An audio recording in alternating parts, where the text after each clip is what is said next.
Դերասանի համար չլինել բեմում դրանից ցավոտ բան թերևս չկա, ես հասկացա, որ ես հոգնել եմ այդ միջավայրից եւ ինձ դադար է պետք։ Դուք ուրիշ հերոսի անուն չգիտեք, լավ ինչքան կարող ես նույն դեմքերին տեսնել։ Հիմա իմ մոտ տևական մեծ դադար է եւ ես անգամ չգիտեմ էլ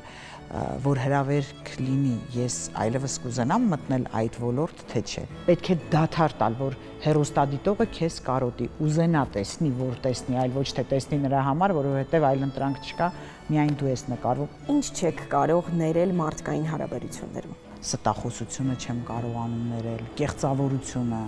եւ չեմ կարող ներել, երբ որ զգում եմ, որ ինձ շահագործում են։ Ես հիմա որ գնում եմ տուն եւ